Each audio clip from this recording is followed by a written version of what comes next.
할렐루야. 오늘 매일 주님과 함께 찬송가 284장 오랫동안 모든 죄 가운데 빠져 부르며 시작하도록 하겠습니다.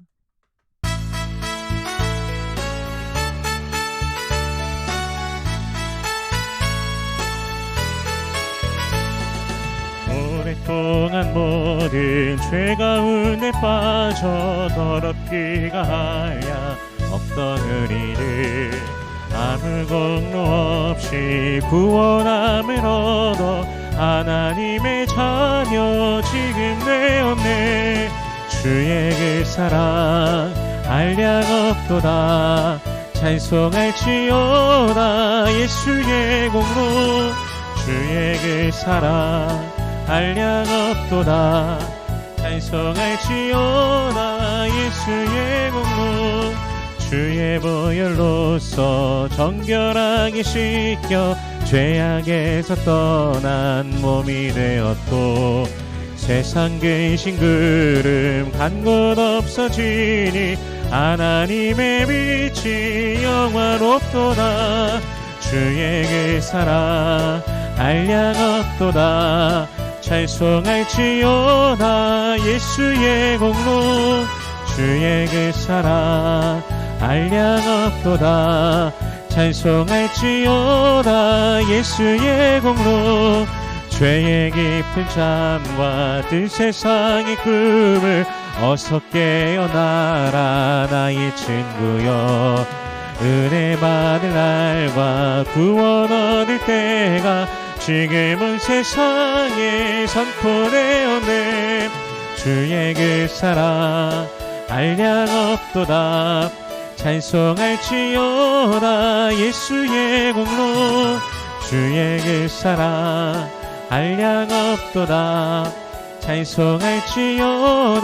예수의 공로. 아멘. 오늘 매일 주님과 함께 나눌 말씀은 골로새서 2장 16절에서 23절까지의 말씀입니다.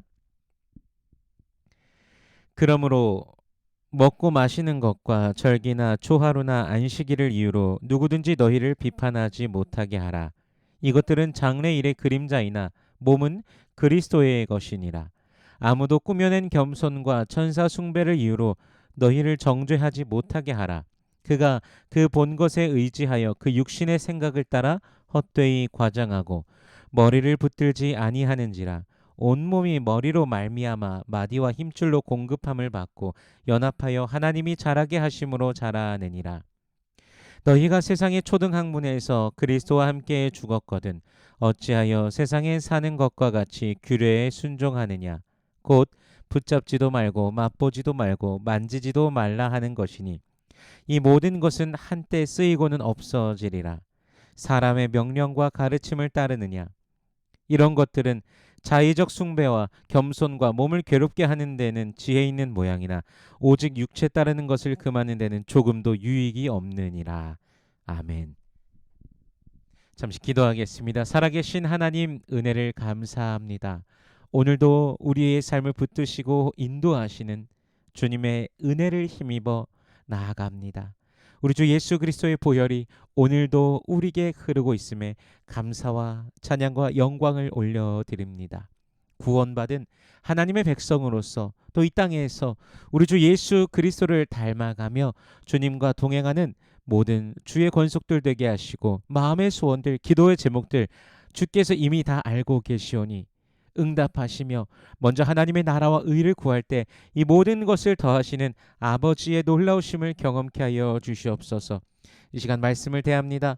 성령께서 친히 말씀 조명하여 주시사 깨닫게 하시고 아멘으로 화답케 하시고 순종케 하시고 하늘로부터 내리는 신령한 복을 누리는 모든 주의 백성들 되게 하여 주시옵소서. 감사드리며 예수님 이름으로 기도드립니다. 아멘. 오늘 본문에서 바로 이제 시작하면서 누구든지 너희를 비판하지 못하게 하라라고 말씀하고 계십니다. 특별히 유대교의 그 관습으로 인하여서 그 구약의 그 관습으로 인하여 비판치 못하게 하라고 말씀하고 있습니다. 어, 물론 유대의 관습들은 물론 율법을 통하여 하나님께서 주신 것들입니다. 그러나 그리스도 예수께서 십자가를 통해 다 이루신 것을 보면서도 계속 율법으로 돌아가고자 하는, 율법을 행함으로 구원을 얻는다 하는 잘못된 돌이킴들을 향한 경고인 것이죠. 무엇이 본질입니까? 예수 그리스도입니다. 오직 예수 그리스도입니다. 그러나 본질이 아닌 것으로 치우치고 향하게 하려는 신앙적인 위협이 있다라는 것이죠. 오늘날에도 사실 이러한 모습은 교회 안에 존재하고 있습니다. 이렇게 해도 저렇게 해도 상관없는 일들을 향하여서 지속적으로 그것을 끊임없이 이것을 향해야 된다라고 주장하면서 말하는 자들도 있습니다. 교회에 올 때 청바지를 입는다고 하나님께서 뭐 미워하시거나 싫어하신다라고 하셨습니까? 그런 말씀 하신 적 없습니다. 뭐 예를 들면 옷가짐을 통하여서 뭐 누군가를 정죄하고 비판하기도 하고 이런 모습들도 있지 않습니까? 근데 정작 하나님께서 원하시는 것은 무엇입니까? 하나님은 영이시니 예배하는 자가 영과 진리로 예배할지니라. 하나님은 이렇게 예배하는 자를 찾는다라고 하셨습니다. 즉 우리가 성경적인 근거를 찾아볼 수 없는 논리로, 즉 세상의 지혜와 논리를 가지고 와서 어떤 교회를 지배하려고 하는 그런 것들에서 벗어나야 됩니다. 오직 예수 그리스도를 향해야 된다는 것이죠. 그러므로 우리는 그리스도 예수를 향한 믿음에 온전히 서 있어야 됩니다.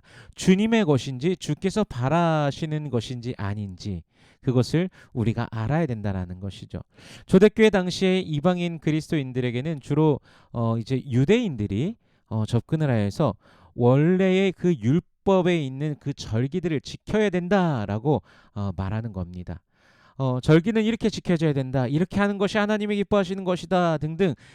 이방인이기 때문에 구약의 율법을 계속해서 교육받아오고 알아오던 유대인들과는 다르게 이방인들은 모르지 않습니까? 그들에게 전달된 것은 오직 주 예수 그리스도와 예수 그리스도께서 십자가에서 우리 죄를 대신하여 죽으신 것입니다. 그분이 부활하시고 승천하셨다는 그 사실, 그리고 다시 오실 것이라는 그 사실, 그러므로 그분 안에서 살아가라는 그 사실, 주님 안에서 그렇게 사랑과 선행으로 서로를 격려하고 살아가라, 그것인데 지금 그들이 잘 모르는 그 구약의 그 율법들을 가져와서 그들을 비판하면서 비방하면서 이 율법을 통한 구원을 말하면서 그것을 지키게 하고 있었다라는 것이죠.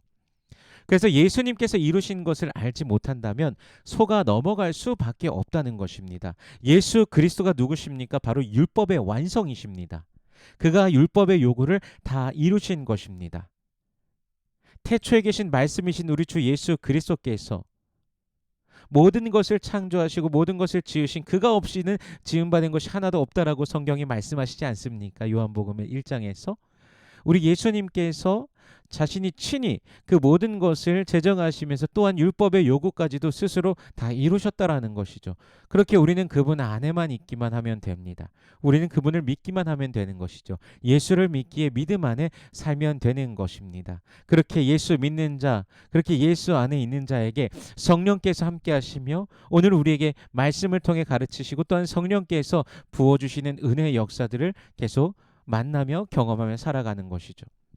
18절에 보면요. 아무도 꾸며낸 겸손과 천사 숭배를 이유로 너희를 정죄하지 못하게 하라. 그가 그 본 것에 의지하여 그 육신의 생각을 따라 헛되이 과장하고 라고 말씀하십니다. 거짓 교사 또는 거짓 형제들에게는 꾸며낸 겸손, 즉 인위적인 겸손이 있었습니다. 여러분, 겸손이 무엇입니까? 자신을 낮추는 것이죠. 낮은 자세입니다. 하나님 앞에서 자신을 낮춰야 되는 것인데, 그러나 거짓 형제들은 마음에도 생각에도 없는 낮아짐을 가지는 것이죠. 어떤 그 육체의 유익을 위하여서 이렇게 하는 것이 그냥 도움이 된다라는 식으로 어떠한 마음도 하나님께 없으면서 그저 행함으로의 그냥 겉으로서만 낮아짐을 가지는 것이죠. 예를 들자면 나는 일에 2번씩 금식하며 또한 11조를 합니다. 나는 저 세리와 같지 않습니다. 그런 내가 주님 앞에 섭니다. 이런 바리새인 같다라고 하는 것입니다.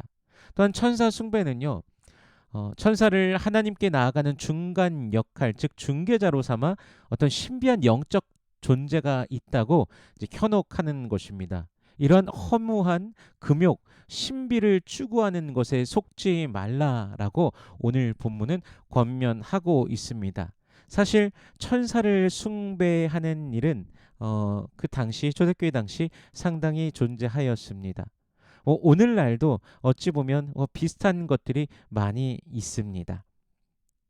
말씀이 아닌 것을 하나님의 말씀이라고 또 주장하기도 하고, 자신이 무엇을 보았다, 무엇을 들었다라고 하면서 그런 말씀, 하나님의 말씀과 우리가 비교하여 보았을 때 그것이 정말 하나님의 뜻인가, 하나님의 말씀에 합한가라는 것을 우리가 성경을 통해서 우리가 알 수 있지 않습니까? 이 모든 성경이 하나님의 감동으로 된 것으로서 하나님께서는 이 말씀을 통해 우리를 가르치시고 계신데, 그 말씀과 반대하는 것을 하나님께서 우리에게 주실 수 있으십니까? 그럴 수 없다라는 것이죠. 그런데 오늘날 어떤 분들은 말씀과 전혀 반대되고 말씀과 전혀 상관없는 것임에도 불구하고 자신이 그렇게 받았다고 하면서 주장하는 그런 자들도 있다라는 것이죠. 예수님께서는 분명히 말씀하셨습니다. 요한복음 14장 6절에서 예수께서 이르시되 내가 곧 길이요 진리요 생명이니 나로 말미암지 않고는 아버지께로 올 자가 없느니라. 길이 누구십니까? 바로 예수 그리스도십니다. 요한복음 14장 13절과 14절에 보면요, 너희가 내 이름으로 무엇을 구하든지 내가 행하리니 이는 아버지로 하여금 아들로 말미암아 영광을 받으시게 하려 함이라. 내 이름으로 무엇이든지 내게 구하면 내가 행하리라. 아멘. 구하는 것도 예수의 이름으로 구해야 됩니다. 천주교에서 하는 기도 중에 성모 마리아에게 하는 기도가 있습니다. 성모 마리아에게 왜 기도를 할까요? 이 기도는 예수님의 육신의 어머니죠. 마리아를 통해 잉태돼서 성령께서 그렇게 잉태시키셔서 예수님께서 이 땅에 오셨으니까요. 예수님의 어머니인 마리아이기 때문에 특별히 마리아에게 구하면 마리아가 그 기도를 예수님에게 전달하여서 기도 응답을 더 잘 받게 될 것이라는 논리로 그들이 말합니다. 그래서 어느 수녀는 천주교에서 나오게 된 이유를 말하며, 더 이상 그것에 발을 끊게 된 이유를 말하며 마리아에게 기도하는 것을 보면서 잘못되었음을 인지하고 나오게 되었다고 한 기사를 본 적도 있습니다.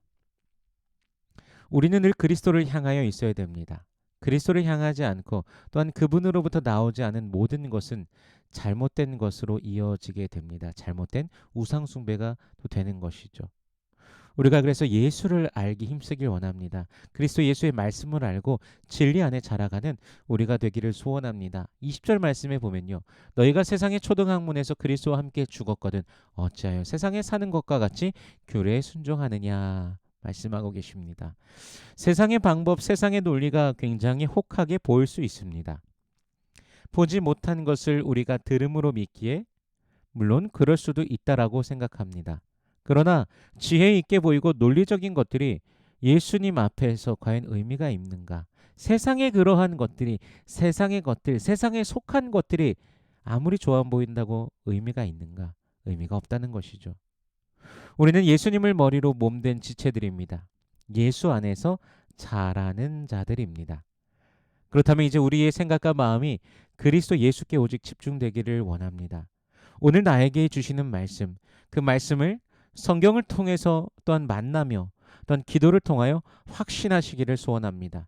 주께서, 우리 주님께서 뜻하시는 그곳에 서며 우리 주님께서 말씀하시는 그곳을 향하는, 주님과 함께 걸어가는 오늘 힘찬 발걸음, 은혜 위에 은혜를 경험하는 우리 모든 주의 권속들의 하루가 되시기를 주님의 이름으로 축원합니다.